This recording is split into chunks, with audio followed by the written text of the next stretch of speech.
Oh hey, it's a game we're actually gonna play later on the channel, but we're playing it now, because we need to record something for Friday. BlazBlue, specifically Continuum shift this time around because it's the one I went with. So to clarify, you're not doing story mode? We will be doing story mode later in the Melting Pot Literature Club. We're just doing arcade mode right now.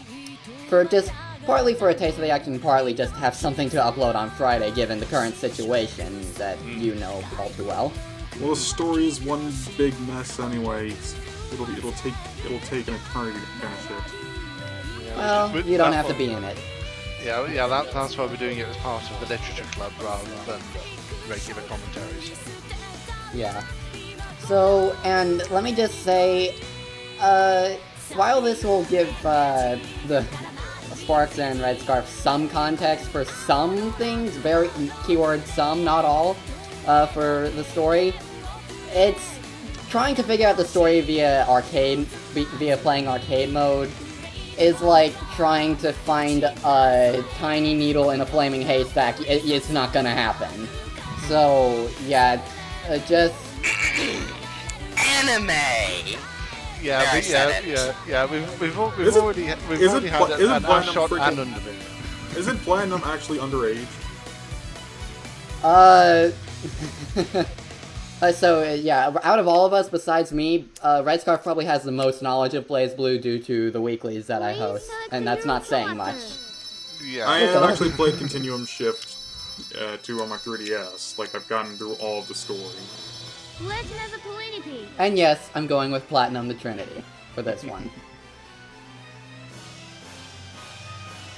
And before anyone asks, well, about that thing about being underage, technically, they are and they aren't, depending on who takes control. See, Platinum, or rather Senna, is a boy inside a girl's body sharing it with two other girls. And that's what Platinum the Trinity is, basically. It's BlazBlue, it's complicated. And who's underage and who's not? Senna and Luna, the two dominant souls in that body, are children, so obviously it'd be underage, but one of them is actually Platinum the Trinity, who just is more along for the ride, and let me just say it's one of those cases where she used to be older and have a more mature body than she does now. So, yeah. It's not weird or anything. Clearly. Yeah, your opponent in that fight really didn't put up a fight. Yeah, it's an arcade mode first opponent in an Arc-Sys fighting game. You remember how the early opponents in Arcana Heart 3 went in that through, which I'm seeing that re-recording, but... Yeah, early opponents do tend to go down pretty quickly. But don't worry, in BlazBlue, the arcade mode ramps up the difficulty more evenly. Like, still, the early opponents are going to be pushovers, especially since I'm pretty good at controlling Platinum in this game, actually. But, let's talk mains.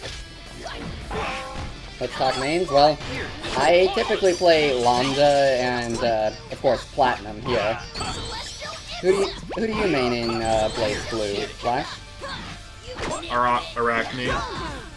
Arachne? Oh, you'd probably get along with Eve in the cross-up dojo then. Crazy, powerful Kune main. And very scary. One of the scariest players in the entire group. I've only beaten him once in Chrono Phantasma. And Central Fiction, no one stands a chance. Except Calamity. It's either Arachne or Valkenheim. Or who? Valkenheim. Millions of points. Because score is meaningless. Wow, it's so cold. Okay, so this is Please switch with me. Come on, don't be such a meanie. So Platinum, the Trinity has two voices, technically three, but primarily two. One for Luna and one for Senna, and that was Senna's voice. That's the male soul. For context. And so first round we fought Jin, second round we fought Tsubaki. Game, are you trying to tell us something? The correlation will make more sense once we go over the story mode. But basically, there's some sort of relationship. Yeah, there's some sort of relationship between those two. I don't know exactly what it is, but yeah, that's where that came from. So, Tsubaki, I think she has a book that she pulls runes from, or something. I don't know exactly what her fighting style is supposed to be, other than just calling it magic and shield and sword and angel stuff. And man, I have no idea what kind of statement she's trying to make. Like, on one hand she looks angelic, on the other she looks militaristic and magic swordsman. I don't know what kind of statement she's trying to make.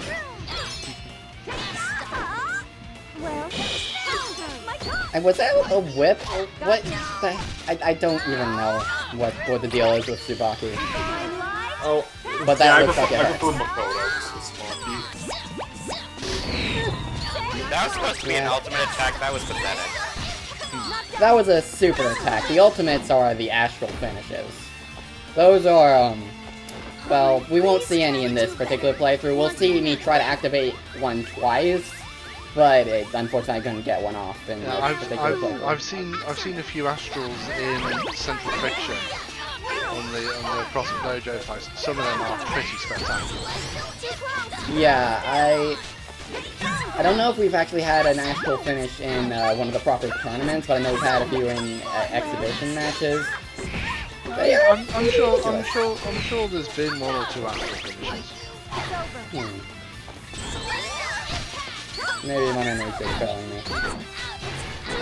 So yeah, I guess I should explain some of Platinum's techniques. So, the way this game is controlled, it's an anime fighter. That means you have 3 buttons for light attack, medium attack, and heavy attack, and then a 4th button designated for drive actions, which differ based on the character. Like, for instance, Kazuma sends out a chain, Ragna just has a soul-eating attack that heals him by draining health from the opponent, and Platinum can call upon various magical weapons, dictated by, the HUD above her super meter, her heat gauge as it's called. It's called heat in BlazBlue. And my favorite of those magical weapons is the frying pan, because even though it doesn't do much damage in this game if you combo it into itself, it's just so much fun to hit them, dash forward, hit them, dash forward, hit them, like frying pans. Who knew, huh? Oh yeah, and here's Makoto, like Flash mentioned. One of the more scantily clad fighters in this game. Yes, anime. Just a bit. Also, she's a squirrel. So the equivalent of a Nico for a squirrel, what would you call that?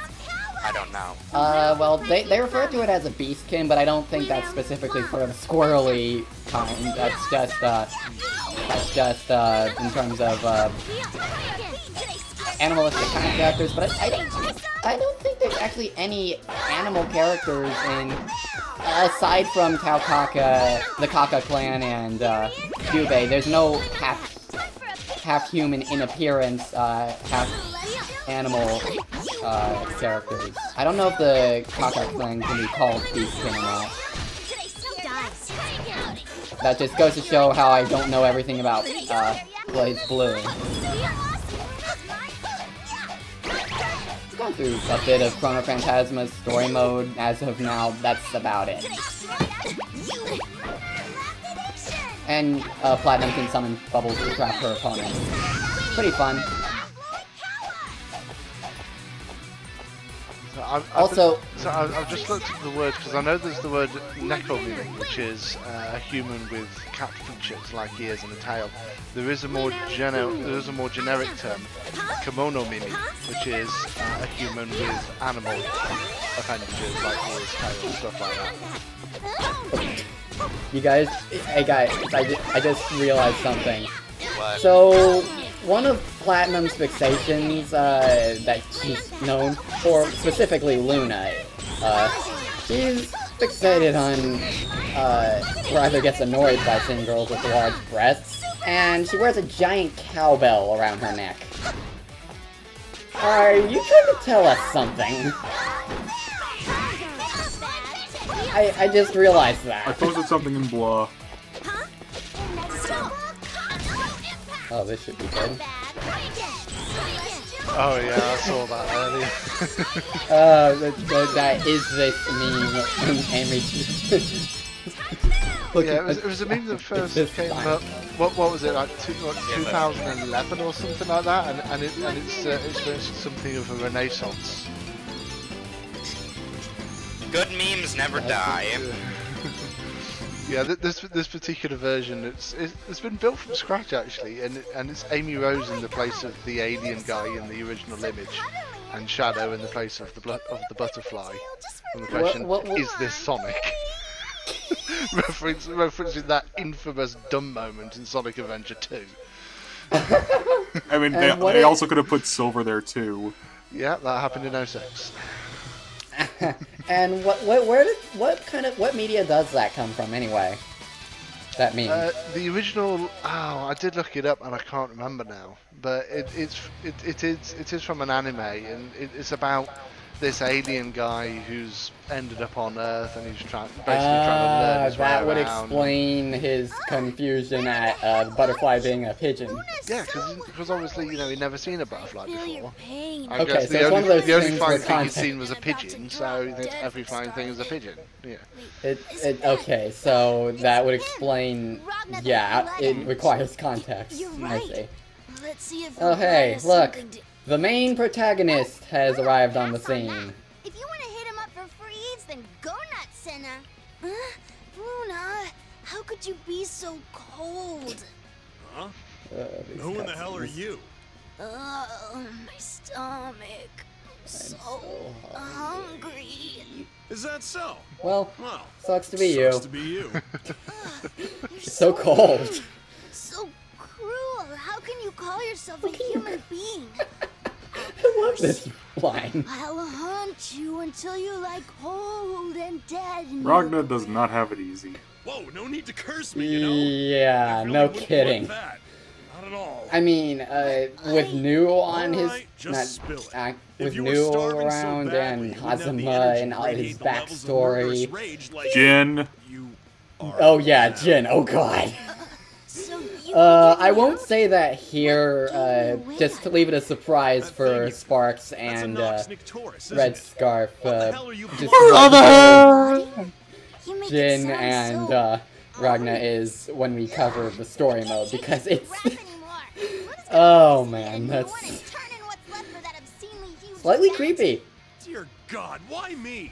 Why do I always seem to attract the who's who of mental illness? Also, isn't our Oh, hey, Akune that's a after siphon Ragna line. too? Yeah, I don't know much about Arakune. That's another thing I'll need to rate about the. I mean, that's something I'll have to find out when I over the story. All I know about Arakune is he is a BlazBlue character, and he's related, and he has a relationship with Lychee when he was human.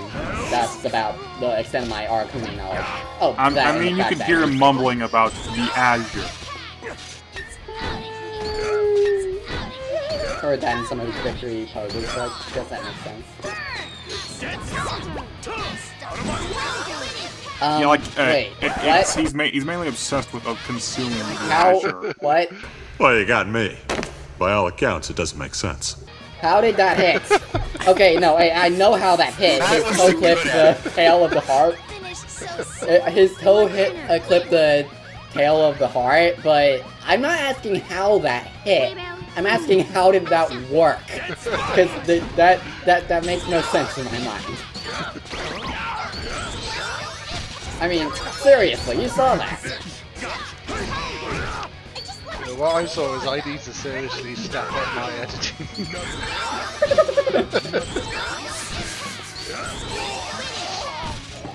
And that that's the didn't end of that. Yeah, that is the end of, as Luna calls him, Ragna the Pedo Edge. Man, Luna's they don't really have a good relationship with each other. I get to gorge myself on Ragna's dime, but Luna also kicked the crap out of him as well.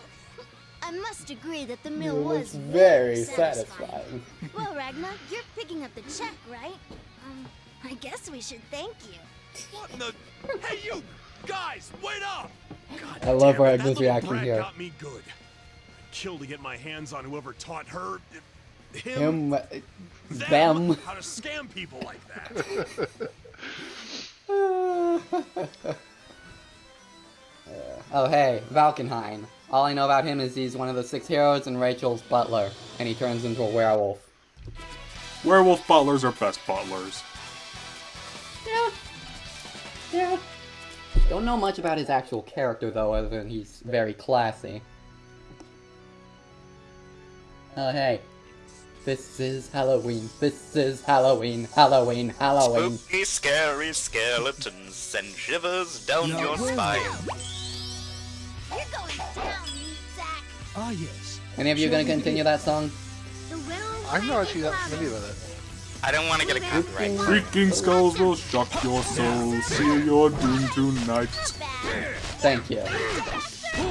Okay, so I can't really say much about Valkenheim other than what I've already said. I don't know. I know he's a rushdown character, but I haven't really tried him before, so all I know is that Platinum's cat hammer is pretty OP in this game. And I almost got my butt kicked there. Yeah, Platinum's magical weapons are freakishly powerful. It's just, since they're randomized in the order you get them, it's a thing. Okay, so what we didn't see there is that, you saw that, Platinum has a super where you can get a superpowered version of her next, magical weapon, and that was a Super Pico Hammer, as it's called. Yes, you heard me right. And it causes an earthquake when it hits the ground, that staggers the opponent. It doesn't deal damage unless they get hit by the hammer directly, but it, I've you know, got to say, I know overall, a it's one of certain the- pink hedgehog could be quite interesting in such a weapon. On God. What's wrong? God It damn. is based off of a Japanese toy. Yep. Insufficient now. And frying pan action. Now, in this game, I'm more used to Central Fiction, where it does deal continuous damage, but if you do like 4 in a row, the 4th won't deal any damage. So it's better, in this game, it is better to like just do 1 frying pan attack, and then combo into like, the Heart Surfboard, as I like to call it. I think it's actually called Celestial Impact. We've seen it a few times. But I didn't realize that it was dealing so little damage, so I do just combo into the frying pan and deal so little damage each time without realizing, so... Let's begin. Whoops! Oh well. What works, works. How could this happen? Master Jubei, that was impressive, right? Lacerna, win! I don't know where she concocts that, Jubei plushie, though. She seems very obsessed with him. Obsessed might be an understatement. Stop right there. But then again, there is, new with Ragna, Just sit down and, hash things out over some nice Jin, and, there are a few rather obsessive characters in this series, aren't there? Yes, I guess. I don't know. I don't have much context. I'm just watching you beat the crap out of people. Don't worry, it'll make sense at some point. Not in this playthrough, but at some point. At some point. Zwataketa 2018.